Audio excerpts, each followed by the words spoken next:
All right, let me start the show because I can listen to Obsession like 10 times a repeat.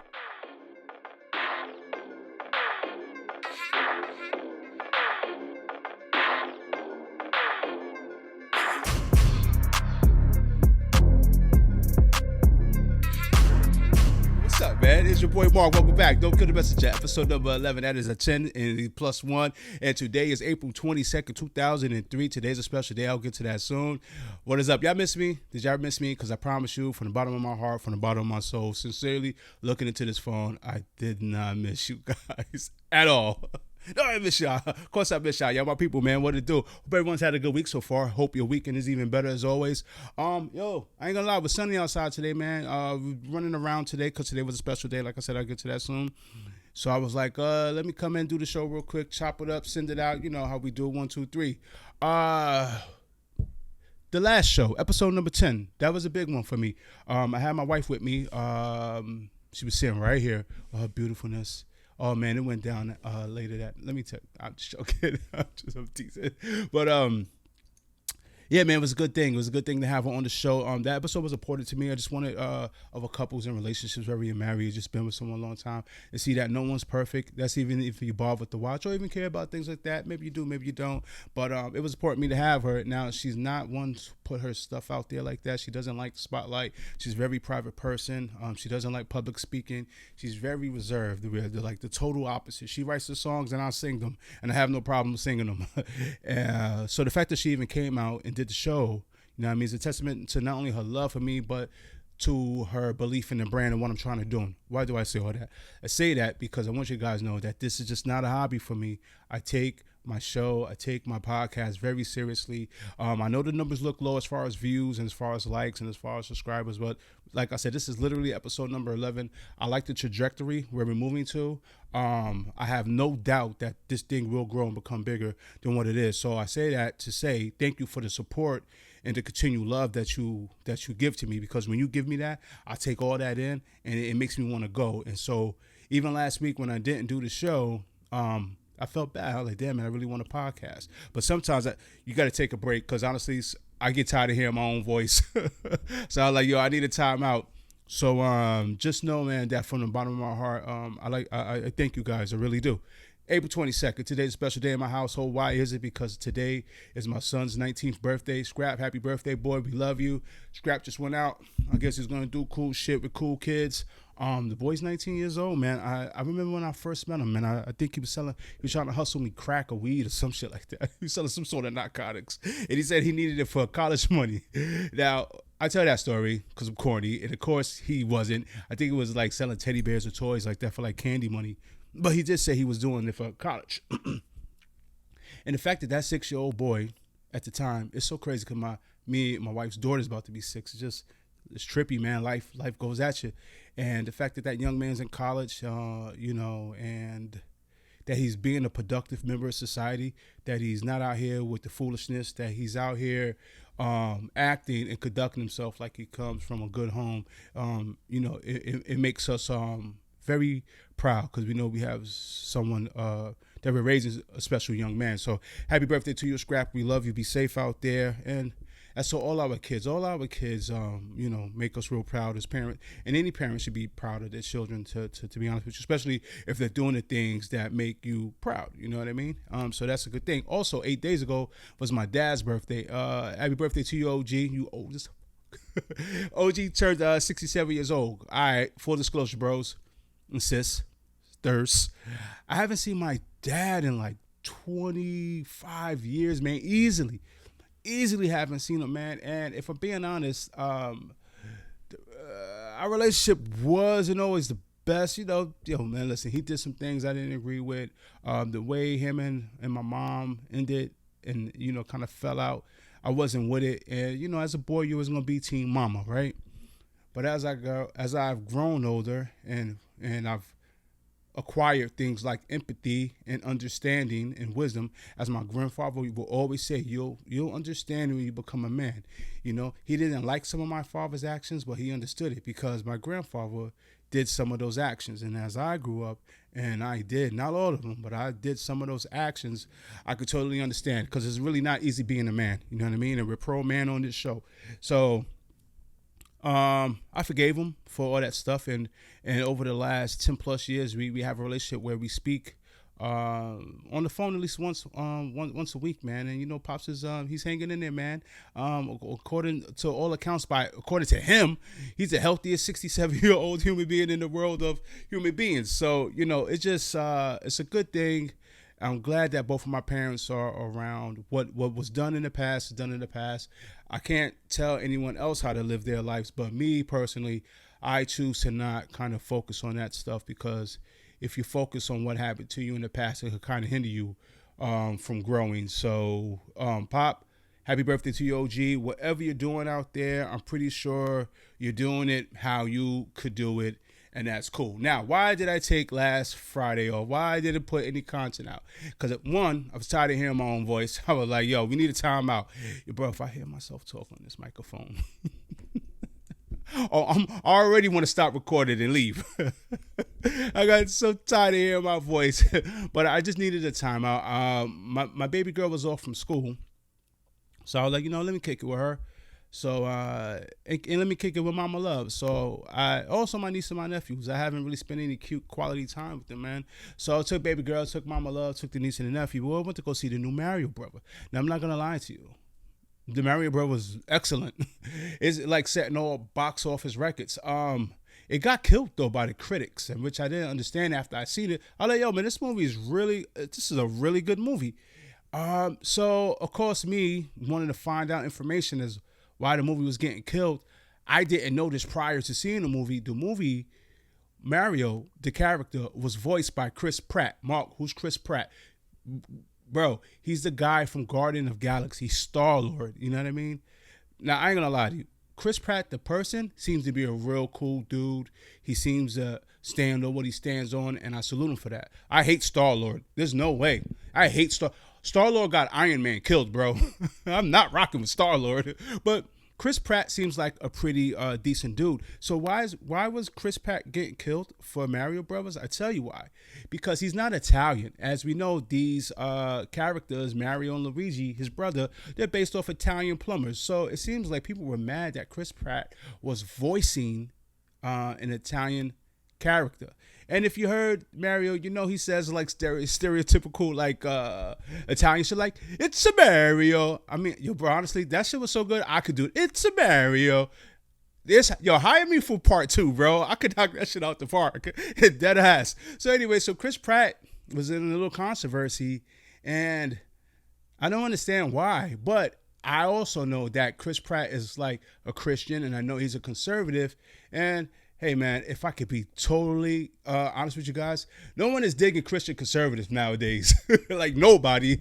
Anything that you can say, God bless you, brother, as a Christian conservative, they're like, well, what are you trying to say? You know, you're not trying to say God hasn't blessed me already? So it seems like people are always going to have a problem with if you're a Christian or you're a conservative, because, you know, the world is going one way, and, you know, Christians, conservatives be like, nah, we're not rocking with that. So anyway, so I could see why some people I really can't see why some people would get upset, because honestly, at the base value, it's based off a damn video game. And honestly, if you go see the movie without being a total butthead about it, you know what I mean? You could the movie is just an excellent movie. So shout out to Chris Pratt. If you have Jack Black, by the way, anything Jack Black does, I love. If you haven't seen School of Rock, watch School of Rock. Jack Black does this song called Peaches for the Mario Brothers movie. It's insane. It's insane, bro. So if you have kids, go take them to see It's a Mario. God damn it, put me in part 2. I'm ready. Now, while I'm in the movies, they got 1,000 minutes worth of trailers. Snooze fest. I'm like, bro, can we hurry this up? Because there's a whole bunch of damn kid trailers. I ain't going to see half these movies, but there's one trailer that popped up that immediately got my attention because I'm a 1980s head. I don't know if you can tell. I got a DeLorean behind me, and I got a Black Panther, and I got of course, Black Panther, and I got a Pac-Man cup. So I'm a child of the 80s. So the Teenage Mutant Ninja Turtle trailer came up, and I kind of side-eyed it, man, because I'm like, I don't like the sketching on it. I really don't. And it seemed like Seth Rogen from Pineapple Express fame has his hand all over this new rendition of the Teenage Mutant Ninja Turtles. So I'm looking at it. I'm looking at the animation. I think, personally myself, that the animation done in the 80s is way better than this new joint that's coming out. That's one. Two, the live action Ninja Turtle movies were real dope. I mean, they really got that off. It didn't look too, because I was like, damn, man, how they gonna pull that off without looking like them puppeteers from the 80s? Remember that movie? But, the live action one was done very well. So what stood out to me about this new rendition of the movies? Guys, whenever I say something offensive or I seem to be acting like a total asshole, do not blame it on 47-year-old Marcus. I need you to understand, this is 13-year-old Marcus talking. I can't be held accountable for what 13-year-old Marcus says. He's out here running them up. He's not as well cultured as my 19-year-old son right now. 13-year-old Marcus grew up in the hood. He's a butthead. So if you follow the movie, you know that April O'Neil is like a reporter for the whatever city they coming up. She writes about Shredder, and she never, rats out the turtles. You know what I mean? No pun intended to Master Splinter, right? So in the 80s, April was a white chick with, bright red hair and like this like yellow jumpsuit. I see if I can find a picture to put it up. And as a 13-year-old kid, hey, there's no way you cannot notice that, she was blessed with a set of the heavies, right? You know what I mean? And she was hot, right, for a cartoon. You know what I mean? That's how the mind of a 13-year-old thinks. Now you fast forward with where they can start making live action movies of your favorite childhood cartoons. They place Megan Fox as April in the Ninja Turtle movie. Bro, you can't go wrong with Megan Fox. I mean, mind you, Megan Fox so hot, they even put her in the Transformers. That's two 80 cartoons for that ass. You feel me? So you can't even get mad at that. But the new rendition of April, I don't know, man. The 13-year-old in me would say totally not bangable. And I'm not here shaming nobody, I promise you. But here's why she's not totally bangable. I understand that the world is progressive. I really do. And some of it, okay, I get. Okay, so they made this rendition of April black. Bro, my sister, I'm all for it, bro. Make her black. Blacker. It's all good, man. Blackity black, baby. I'm here for it. I have no problem with that. But, and how can I put this? Because I was going over the show with my people, and they said, "Don't say that. You sound like an asshole." But there's nowhere else I can say it. I'm gonna put a picture up. Yo, the new April is non-bangable, bro. That's all I can say. That's all I can say, yo, bro. For a teenage boy, the new April is not bangable. Not compared to the last two Aprils. And I mean, like, that's a disservice. Y'all couldn't make the sister bangable? I don't understand. Well, there can't be hot black chicks that are reporters or into computers. I mean, what's going on? So, totally, I don't think the 13-year-old Marcus, who's saying this offensive shit to you, will be paying money to go see the new Ninja Turtles. Not only because the new April is not bangable, oh, because I just don't like the sketching of it. It looks blah. So I'll wait till that shit comes on Netflix for free. Okay, so I'm done being an asshole on that. Speaking of assholes, fellas, we got to talk. So the segment right now I'm about to do is called "You're Too Old for This Shit." I'm too old for this shit. Yeah, you're too old for this shit. What are you too old for? Why are you talking about assholes? Brothers, you are too old not to have gotten your colon checked.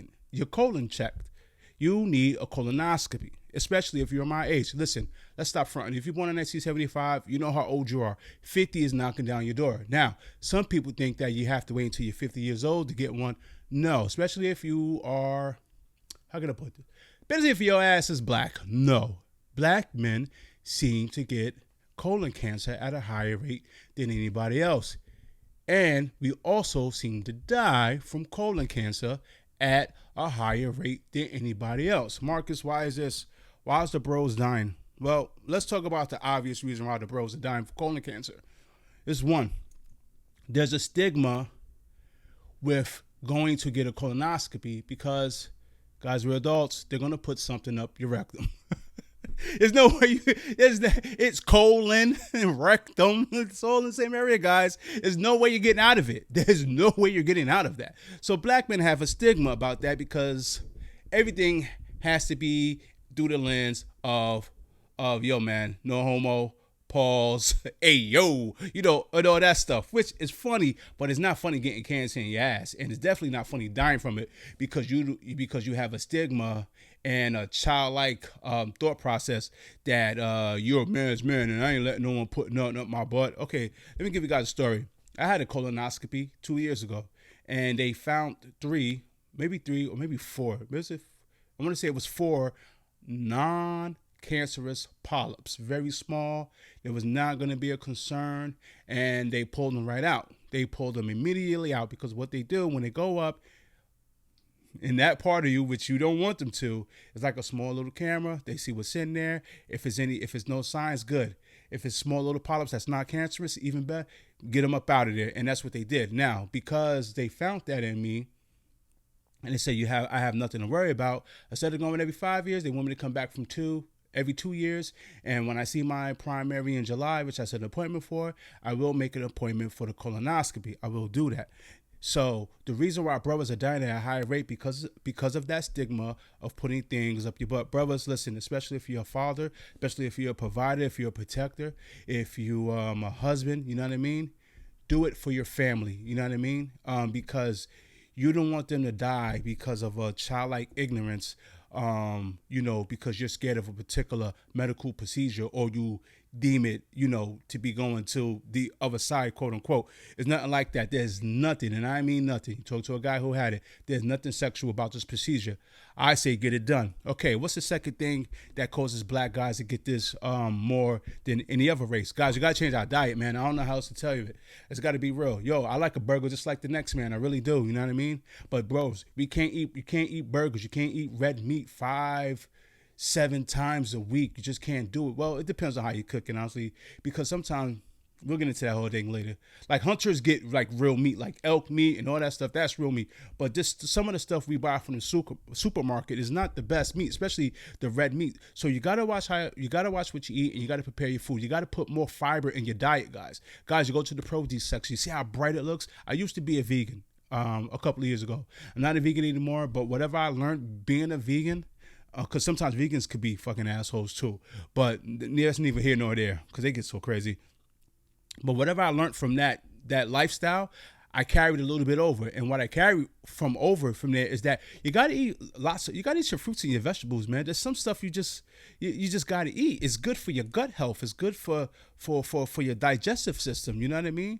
It's just something that you really need to eat. You can't keep eating fried foods. You can't keep eating things in high saturated fat. You can't keep eating the slabs of bacon. You can't eat, guys, you cannot be 45 plus. You can't even be 40 plus and think bacon, egg, and cheese every day is a nutritious breakfast. You can't. So you got to watch what you eat. You got to go get checked out. And you gotta go to a yearly doctor visit. If you don't watch this podcast, if you don't ever, and if you do and you never listen to any of my advice, listen to this, brothers. It's too old to be thinking like that. Stop that shit and go get your asshole checked, okay? And by the way, brothers, you gotta watch your beer consumption. Beer consumption will also get that gut on you. You ever seen some of those bros with them hard ass guts like like a damn a medicine ball? You gotta watch your beer consumption because that too, you can have a brew here and there, but you come home every day and you inactive, you eating fried food and you drinking that beer, that's no bueno, papa. So let's get with it. Okay, speaking of beer, Budweiser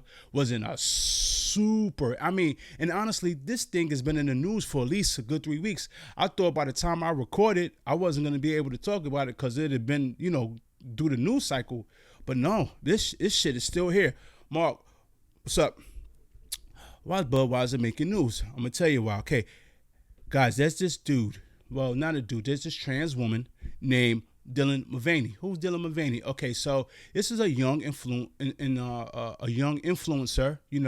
amongst the social media circles. What is he famous for? Okay, so apparently he used to be a homosexual guy, right? Which, hey man, that's how you want to float. That's cool, right? And then he transgendered from a man, right, from a gay man to a transgender woman. And so ever since he did that, it's like his star, or his notoriety and his influence has skyrocketed in the realms of social media. Now, people our age, we don't pay attention to, stuff like that. But when you're doing a podcast on your day off and you're looking for material, it's like, oh shit. Now I ain't gonna lie, it seems like I might be talking about transgender and all this shit a lot on this show. And I promise you, like, sincerely from the bottom of our heart, we have no hatred for anybody, you know what I mean? But I will be lying to you if I didn't tell you that this just like really interests me. It makes me dig deeper and see what the hell is going on, And with them playing sports with biological women and so on and so forth, it just really intrigues me. So anyway, this particular thing intrigued the shit out of me. So Dylan Mulvaney, influencer, transgender woman, and a couple of weeks ago, he got on social media and he put that Bud Light had gave him his own cans, and I'll put a picture up of that as well, with him celebrating 365 days of womanhood. I repeat, Bud Light, Anheuser-Busch, St. Louis, Missouri, gave him, Dylan, like a set of cans imprinted with his face to celebrate 365 days of womanhood. Hi! Impressive carrying skills, right? I got some Bud Lights for us. So, I kept hearing about this thing called March Madness, and I thought we were all just having a hectic month, but it turns out it has something to do with sports. And I'm not sure exactly which sport, but either way, it's a cause to celebrate. This month, I celebrated my day 365 of womanhood, and Bud Light sent me possibly the best gift ever, a can with my face on it. Check out my Instagram. The VP, and I'll put her name below, said that Budweiser needs to get with the times, and I'm paraphrasing here, they need to get with the times. They need to understand that this is no longer a culture of frat college guys, that they need to be more inclusive. And what a way to be more inclusive but to send Dylan Mulvaney cans with her likeness on it. Oh, man. Once that shit hit the internets went nuts. They went nuts. Listen, first it started with Kid Rock. Now listen, what screams America more than 1, Kid Rock, 2, an AR-15, and 3, a case of Bud Light? So with one video, Kid Rock had all the most Americana things in the world at your eyes' disposal. There goes Kid Rock with an AR-15 in his hands, with Bud Light like a couple of yards back as a target. And Kid Rock then proceeds to give Bud Light and Anheuser-Busch the finger, told them to go F themselves, and he starts ARing the Bud Light cans. Grandpa's feeling a little frisky today. Let me say something to all you and be as clear and concise as possible.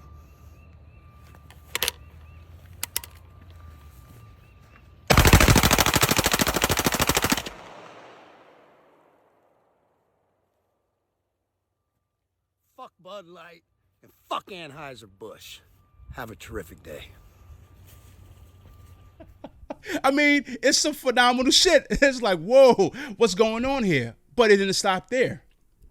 What I'm going to deem the NASCAR crowd, you know how I talk about my Midwestern white brothers, they were not standing for this, man. They were not. So on TikTok, on IG, on social media, all you will see is people pouring out their cans of Bud Light, saying they're switching to this brand, saying they're switching to that brand. Some people even poured out their Bud Light and said they were switching to Coors Light, which is low-key ironic and funny because, I mean, Coors Light support like a Pride Night or something.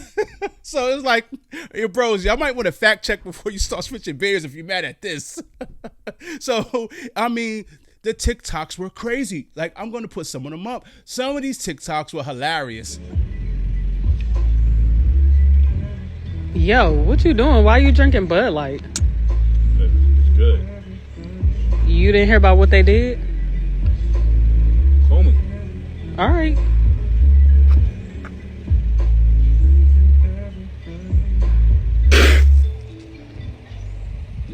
On the can? Hmm? Yeah, it's over with. It's over with. It's over with.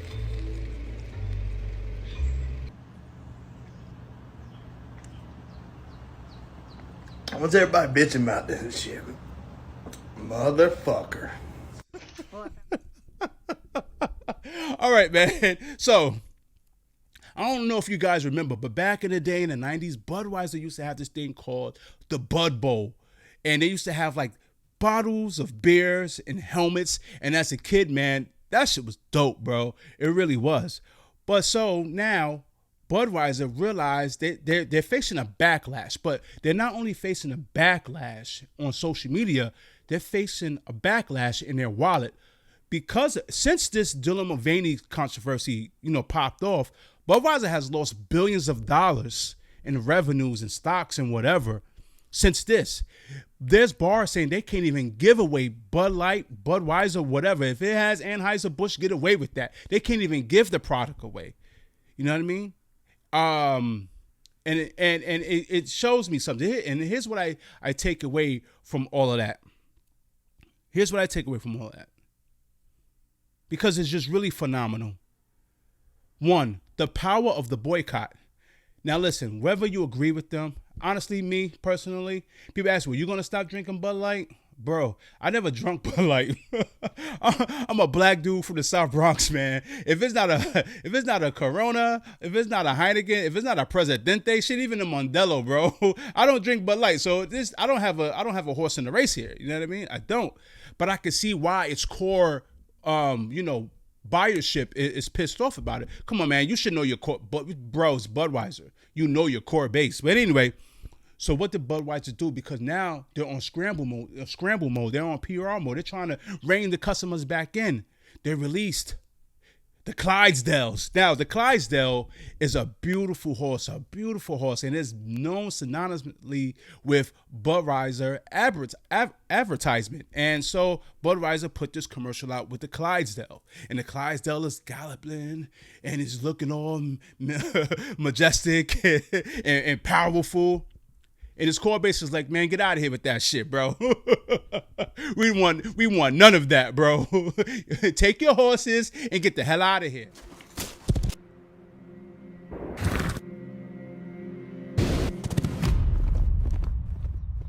Let me tell you a story about a beer rooted in the heart of America, found in a community where a handshake is a sure contract. So is it too late for Budweiser? I don't know. But like I was saying, the power of the boycott. If you feel like something doesn't represent your best interests, instead of burning things down, instead of just going on social media and acting like you're upset, show that you're really upset and what you feel matters by your pockets. You got to give the NASCAR brothers their props on this one, man. I mean, Budweiser is down. They lost. I mean, come on. They made a commercial to try to rein them. We laughed about it, but they made a commercial to try to rein their customers back in. You're not doing that if you don't notice that you're losing super money to the point where the VP who sent Dylan Mulvaney those cans with her face imprinted on it, she took a leave of absence.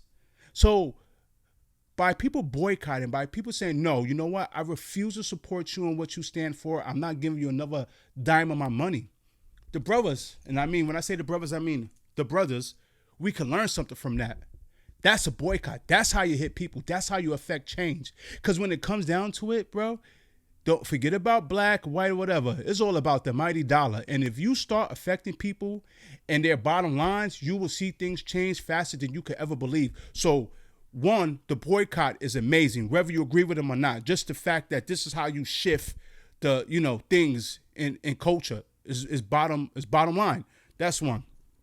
Two, now listen, I used to watch this show called Orange is the New Black, and they had a transgender actress who did a phenomenal job on the show named Laverne Cox. And every time I would see her when she was making the rounds when the show was really popular, to me, it seemed like this person was just being genuinely themselves. They wasn't trying to influence other people to do what she's done. This person really sincerely felt like they were in the wrong body. And when that person got older, they transitioned over to a woman as an adult. say what you want about Caitlyn, formerly known as Bruce Jenner, why he did it. You know, did he do it because he wanted to be like the seventh member of the Kardashians? Who knows? But Caitlyn, did the transformation as an adult. And honestly, if you hear him talk, he would tell you that kids should not be transitioning. What strikes me about Dylan Mulvaney is that I don't feel like this person is really sincere. Now, I always say the word disingenuous on this podcast because I try not to say the word bullshit. But guys, it smells like bullshit from where I'm sitting. If you see some of the antics that Dylan Mulvaney does online and you see the way he runs around and he prances, it seems like he's like doing woman face, as Candace Owens would say. It's just like if a white person was to put on blackface and do all the stereotypical things that a black person's supposed to do. Like if white person went in blackface, started eating watermelon and drinking beer, say yo, what's up, man? You know, like that. When you watch Dylan Mulvaney on his social media, that's what he does, man. Bro, I have a wife, I have 2 daughters, I have a mother, I have nieces, I have sisters, you know what I mean, that are not blood related. Yo, bro, they're all women, like biological women. None of them, and I mean none of them, not even on their dramatic day, acting like this dude is acting on his social media. It's like, how can you not see it? So the core base is seeing this, because when you support someone like that, that's saying you're down with whatever agenda this person is trying to push out there. Now, we're adults. We can decipher that. We can mentally understand that, yo, man, this looks like bullshit. But when there's impressionable kids who are drawn to their phones 24/7 and they can't cut through the bullshit because they haven't lived enough life yet, you know what I mean? And then it makes them do something that, you know, they really, like, do you sincerely want to do that? And then you have grown doctors and physicians and psychiatrists saying that it's okay if Billy wants to, at 8 years old, decide he wants to become a woman. We shouldn't give them that power to do so because they're young and impressionable. You know what I mean? Trust me, guys, there's a lot of things that you watching this show, our parents, there's a lot of things that we have done in our youth in ignorance that when we look back now we go, oh my God, you know what I mean? I sold marijuana for like 2 weeks in the summer of '93. If I go back in that time machine, I would slap the shit out of me like, bro, this ain't you. What you doing? But I was young and dumb. I didn't know any better, man. You know what I mean? So that is very interesting to me. Very interesting. Now, speaking about things that we done when we were younger and we wish we hadn't done them, apparently a couple of sisters are getting together to threaten to sue Netflix if they release their documentary about Freaknik, the wildest story ever told. Bro, I'm all here for this documentary. I really hope it gets done. I think Jermaine Dupri and Luke are on board as like executive producers. I mean, who else better to do it?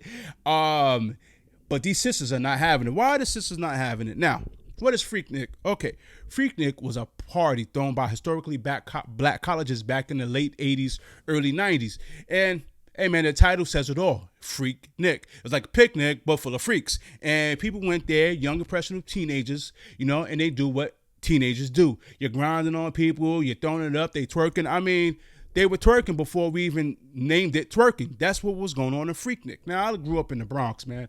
I wasn't privy or privileged to go to a Freaknik, but I knew all about it because whatever was going on in Atlanta, some guy with an entrepreneurial spirit decided that it was nice, that it would probably be worth them videotaping it and put it on DVD and pressing like thousands of them up and sell it to the mass public for $19.99. Very smart, bro. And it worked because that's how the legend of Freaknik got around the country. Now, these young women are threatening to sue.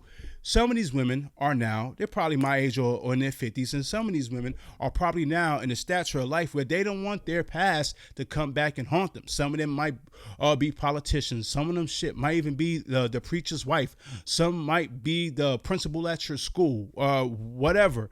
These sisters don't want this sort of content coming out. My thing is, should we be judged by the things? Let's say if it did come out. Let's say if the documentary came out. Should we be judged by the things we did in our past? I mean, you were young, man. You know what I mean? You were 19 years old.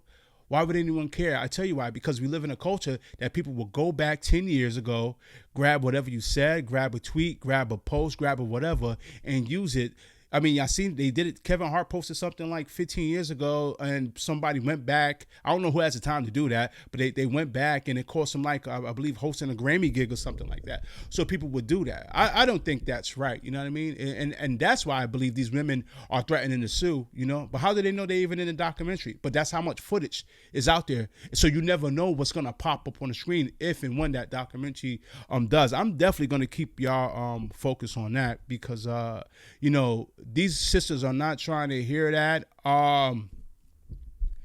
They're probably the type of sisters that probably condemn the young women today from twerking or showing too much skin on IG, and you know, they frown on OnlyFans page. But the reality of it is that they probably were doing something similar when they were younger. It just the technology is just vastly different. You know what I mean? Auntie was out there shaking her ass.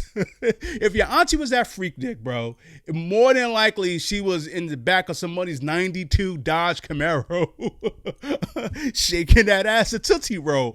It just is what it is, man. Trying to describe Freaknik is difficult because you had to be there to understand it. But we'll show you this clip so you can see how it all went down.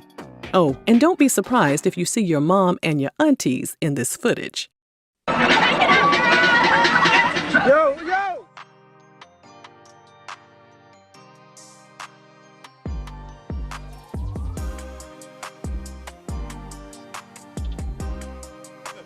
And you know who else should be worried too, bros? The fellas. The fellas of that time, because I'm pretty sure fellas was doing some wild stuff. So if a brother is a deacon, or if he's a pastor, or if he's a principal, if he's chief of the damn police, he should be also worried too. Because I promise you, there's things that brothers probably was doing out there that you cannot get away with in 2023. Like, you cannot do it.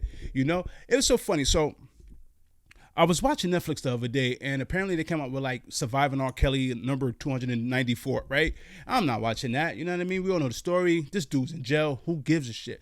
But I started thinking, you know, and how vastly different the cultures are. Everyone is frowning at R. Kelly and his acts and his, you know, and dealing with underage women, and they should, because that's not cool. But however, if we're being totally transparent, I remember when that DVD start first surfacing in the hood, guys would come into the barbershop to sell that tape, and guys was buying them. Chicks was buying them. You know what I mean? So we were all youthful and had an ignorance about how severe this was. But when that tape leaked, you know what I mean? It got out to the masses, man, and we was eating that up. You know what I mean? Just like we was the Freaknik video. So, you know, I believe some of the changes are good, because there's a lot of things that were going on back in the day that shouldn't have gone on. I'm glad you know, social media could kind of be like a checks and balances, even though it's going far way off the rails in a lot of cases. But, you know, in certain cases, you need those checks and balances, because I promise you, there was a lot of shit going on in the 90s. A lot of shit. Okay, guys. I'm proud and excited to tell you that we have a new inductee to the Bro Hall of Fame. The Don't Kill the Messenger podcast has a Hall of Fame. Now, what is the podcast Hall of Fame about? I tell you, it's about bros who've done amazing, I mean literally amazing shit. Defying feats. And it's only for the bros. So let me see. Yeah, it's only for the bros. No, I'm being chauvinistic. No women could get to the Bro Hall of Fame. It's called the Bro Hall of Fame.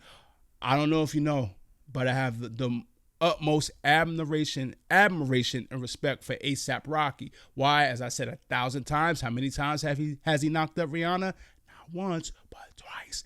So, of course, A$AP Rocky was the first inductee into the Bro Hall of Fame. He's the man.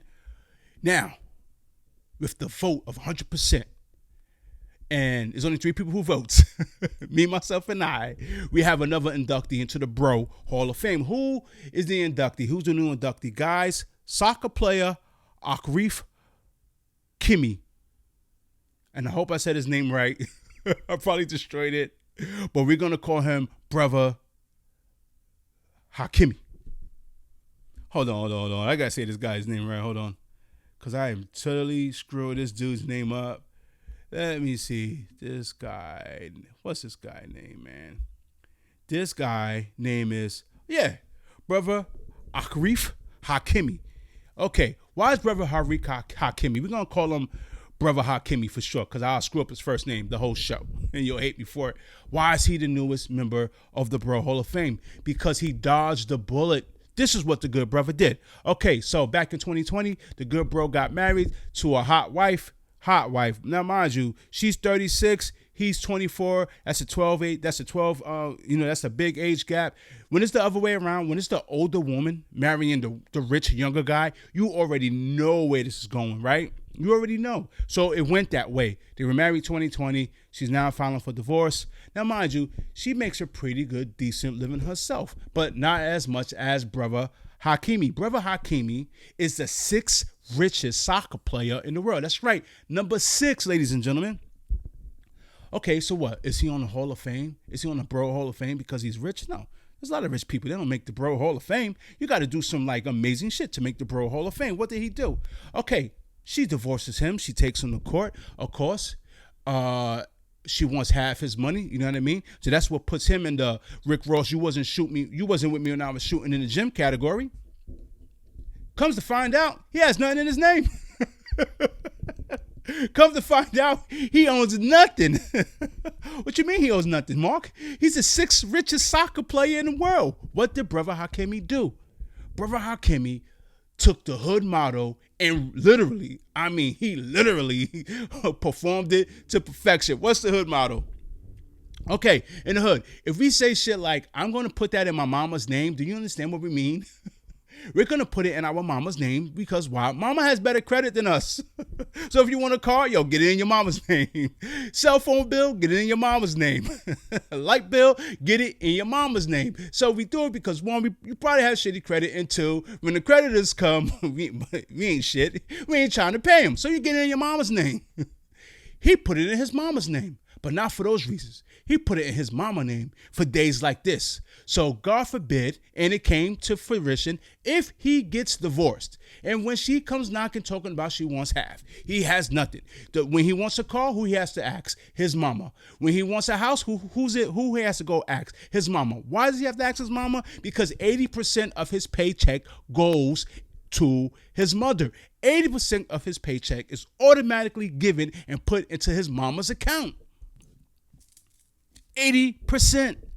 Every car he drives, every house he owns, every yacht he sells on is in his mama's name. Do you understand how genius that is? Do you understand this is like genius IQ of 1 billion? Yo, he got put it in your mama's name off, bro. He really did. So now she's looking and she's confused, and now she's saying, well, it's not about the money. Bullshit. Oh, no, I'm sorry. Disingenuous. Ma, you know it's about the money. But he chess moved you. It's just brilliant. I mean, this is so brilliant. This is beyond brilliant. Now listen, guys, if you broke, this ain't gonna work for you. You ain't got shit. You get divorced. Y'all just gonna split. Y'all just gonna go your own separate ways. But guys, if you're rich, you need to do what King Hakimi has done. LeVar Ball, third son, the one that's not in the NBA, the least talented one, LiAngelo, he was on Instagram the other day because he's having a baby. I'll put a pic up. And the woman, who was a known IG star, is there, belly all out, they're about to have a baby. She's also older than him. And then a clip of LeVar surfaced with him saying, yo, you cannot generally find someone that's going to love you for you if you meet them while you're in the throes of success, because now you have to ask yourself, is this person here for a motive? What is this person here for? Listen, man, I know my wife loved me because I'm keeping it real with you. When she met me, I was broken in six pennies and one homeless person. That's real love. She sits next to me while I'm doing this podcast because she believes in the dream. So when we get lucrative and we make this a brand and we could both quit our day jobs, she was me from the ground up. But these brothers who amass these multi-million dollars deal, can they say the same? Like when they turn 60 or 70, these women that they're with in their 20s and 30s, are they going to be the same women, you know what I mean, that are with them, when they get into their old age? Look at Michael Jordan. Michael Jordan's not with his first wife. You know what I mean? A lot of these brothers aren't, to be real with you. So the fact that brother Hakeem, I don't know if his mother put him on the game. I don't know if he thought about this himself. But the fact that he got off, put shit in your mama name, and it scored him a major win. He is now the second inductee into the Don't Kill the Messenger podcast Hall of Fame. Brother Hakimi, welcome to the hall. Unbelievable. Unbelievable. All right, man, let's get into some, like, I don't even know what to call it, man. I don't even know what to call it. Okay, so before episode number 9, we were faced with a mass shooting that involved a trans woman, trans man, and she went inside of a school, a Christian school, which she attended years prior, and she went inside that school and she shot young children. And of course, people blamed Christians and conservatives and so on and so forth because of their not understanding or their lack of compassion towards that community. I didn't like that, not because I don't have that compassion or whatever. I just didn't like it because it's like, come on, guys, you blame the shooter, man. That's innocent babies, you know. But that's the way the media spun it. So there was a couple of shootings that happened this past week. Okay, so a black teenager in Kansas City named Ralph Y'all was shot, and he was shot by an 85-year-old white man. Now, if you see the picture of this young brother, it breaks your heart because you can immediately look at him and tell he is of no threat. Some guys are just built that way, and some guys are just, you could tell, yo, man, this is the little homie. He's like the little homie. He reminds me of my biological son. He just looks so innocent, man. So when I seen this, I was like, damn, man, like, what the hell? Now, if you look at the 85-year-old suspect who shot him, I ain't gonna lie, man. Automatically, you're gonna think racism because you have an 85-year-old black man and you have a young African-American, black American victim. But here was the good news of that shooting. And by the way, let me tell you the facts real quick. So the young man was going to pick somebody up. He thought he was going to the address that was given to him. He went to the wrong address. He rung the doorbell. The 85-year-old man looked through the glass window. I guess he seen a black kid, and it spooked him because who knows his whatever about black people. And he shot the kid through the glass door, came outside, and shot him again, okay? So he was trying to finish him off. I don't know if there's a stand your ground in Kansas City law, but, I mean, apparently, from what I'm seeing so far, it doesn't seem like the suspect was under any sort of threat, right? It doesn't look that way. Who knows? When it comes to things like this, try not to rush to judgment. I like to see the facts to come out to see like what kind of played out and what didn't. So anyway, the shooting victim survived, thank God. But millions and millions of dollars was raised for him for GoFundMe. You know, he got a lot of money, and they said it's a miracle. I mean, that Thursday, and when he got shot, they were literally scraping like bullet fragments out of his brain, and he walked out of the hospital that Saturday. So you can't tell me that God wasn't looking out for this young man. Okay, right? So that happened to him. And the name of the suspect is Andrew Lester, 85 years old. He's out on $200,000 bond. We're going to see how that goes. Now, here's some stories that's not getting a lot of play, and I'm going to tie it all in, okay? So in Alabama, there was a Sweet 16 thrown, and apparently there were 4 people that was shot and killed and 32 people injured. So you heard what I said? 4 people shot dead and 32 people injured. So there must have been a lot of bullets flying in this particular Sweet 16.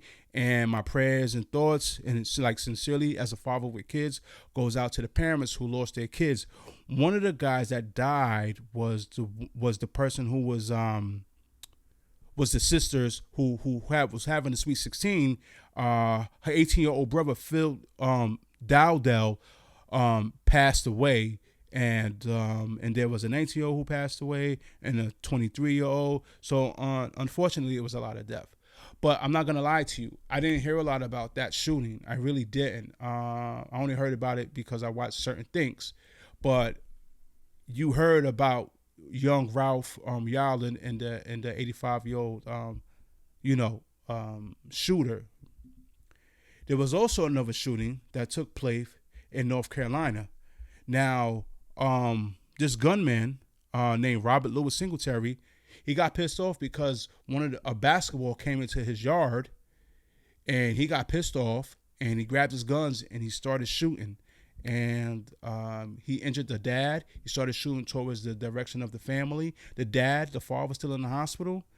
And also there was a 6-year-old girl who got injured as well. Thank God it wasn't life-threatening. She's out of the hospital, and I'll put everyone's photo so you can keep everything in context. Okay, so here's how I'm going to tie this all up to make my point. Okay, Ralph Yard got shot by an 85-year-old white man, okay? And the media, they eat that shit up, especially a particular sort of media. And you should be pissed off about that. I know I was pissed off about that. Keep it real with you. I really was, right? But that kept playing on and on. White man, black victim, okay? Now, the shooting in Alabama, that was with black American victim, black American shooters. And I really didn't hear a lot about it. I heard a little bit, but not as much as the one I just stated. And then the one where the guy got angry because the basketball went inside his yard, the victims, the people that were getting shot at, was white, and the suspect was black. And by the way, they just apprehended him a couple of days ago. I'll put in editor's notes where they caught him at. So that was an African American male. In that particular one, no one screamed racism, right? No one did. In the Alabama shooting, that really didn't get a lot of play, and people really didn't dissect that. But as soon as it's a white person that does the shooting against a black person, everyone does what they do on social media. Now, before you go, Mark, you are a sellout and you are a coon and you just don't get it. No, I do get it. They're trying to divide us. Guys, fuck that skin color. Bad is bad and good is good. Yo, that little boy, by the way, Ralph Yar, who plays the clarinet and is a band leader, that is the type of boy, that's the type of young man that I would be proud to raise. You know what I mean? And unfortunately, because maybe of his prejudice or whatever, the guy shot the young man without even asking him a question. You want to say it's racism? Cool. To me, that's some bad, evil shit, man. Why are you doing that? They was celebrating a Sweet 16, and some brothers shot that shit up to smithereens and killed 4 people. We have to give each other the love and respect and take care of people that look like you if you want that done from the other side as well. Was it racism when the black guy in North Carolina shot at the white family and a young child was outside? Do their life matters as well? Are we going to pay attention to them and raise millions of dollars for them? We're all segregated in this country. Well, it seems to be, because when I travel, it seems like, man, we're just all trying to live this one life that God, no matter who you pray to, has given us. You know what I mean? But what drives me crazy about the media, that we always got to paint these narratives to get people in a tizzy and oh, I hate this country. This country's so bad. Oh, there's racism everywhere. Listen, man, for me, it's a simple rule. There's good and there's bad. That's it. I don't see color, man. I am so glad that young man survived. He's going to have a story to tell. I hope he becomes the biggest band leader and clarinet player in the world. That little 6-year-old girl, I hope her daddy comes home. I hope he can heal from his injury. And those 4 people, those 4 teenagers, I just told you, my son celebrated his 19th birthday today. I want him to come home safe. You know what I mean? I'm more worried about what his own people are going to do to him, to be honest, than I am about him getting, by a white person, if we're being all the way real with it. You know, that's just what I do. And I hope you understand where I'm coming from. I really do. And if you don't, then it is what it is.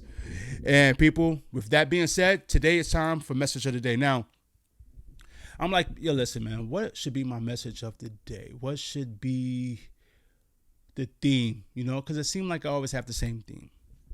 So today, my message of the day is about growth. My message of the day is about you growing as an individual. Guys, I was watching this one clip with Tyler Perry, and he was talking about growth and kind of like aiming your sights on something. It's kind of like a rocket ship, right? You ever seen the rocket ships, how they go off in the sky? And they have boosters on the side of them. And as you continue to ascend, up towards whatever goal or personal growth or whatever it is you're trying to achieve in life, sometimes those boosters tend to fall off, but the rocket keeps going up. Now, when you're trying to grow, some things that you held on to might have to fall back for you to become the best version of yourself. Now, that might be childhood friends. That might be relationships. That might be jobs. You know what I mean? You might have to lose things in order to gain things. As I approach 50 years old, I always ask myself now, when I do something or if someone's in my circle, what is it to me? How does it add value to my life? How does it make me a better person? And I have grown bold enough to realize and recognize when things just aren't valuable to me anymore and things aren't making me be the best version of myself. So I realized that it's probably best if, you let certain things go, certain people go, so on and so forth. So I'm telling you all this to let you know that don't be scared to grow. Don't be scared to move on. Sometimes you outgrow people. Sometimes you outgrow jobs. You outgrow, situations, Don't be scared to let things grow. To let things go in order to grow and to reach the heights that you're trying to. Because I promise you, if you have that mentality, there's nobody in this world, and I mean literally nobody but yourself that can stop you. It's that simple. My good people, yo, it's good to be back with you, man. Look at that. Yo, what I love about the show, yo, we literally get to talk shit for literally under an hour, baby. You know how I do. Rapid fire, bro. Seriously. Yo, listen, if you like the podcast, which I know I like, there's no way you cannot like this podcast. Listen, let's be honest. Okay, let's it's just you and me. I'm really good at this shit. Don't let the other guys fool you, bro. This is what I do. So if you like this podcast, do me a favor, hit the like button, hit the subscribe button, hit the notification bell. Hopefully by episode 12, I will be an official Amazon affiliate. And then, I'll put a cool link for like this damn Zoa energy drink that I drink all the time. You know what I mean? And you can put some coins in your pocket. And then, and I could say, hey, man, I actually made money from my podcast. It's a cool thing. Remember, let's spread the word on it, man. We only going one way and we're going to the top. So as always, from me, myself, and I, from my executive producers, from my children, from my dog, which I don't have. Ladies and gents, good people, thank you for watching Don't Kill the Messenger podcast. And as always, in this crazy world of madness, in this crazy world of division and hate and just remember to, first of all, love yourself, love others. And honestly, in this show, I'm going to tell you, love God. Seriously, love God. I promise you. If you love God more, you'll see how everything falls into place, my people. And like, no bullshit. Like, seriously, all right? So, my people, I'll see you. Episode 11 is in the books. I'll see you on 12. Have a good week and see you next week.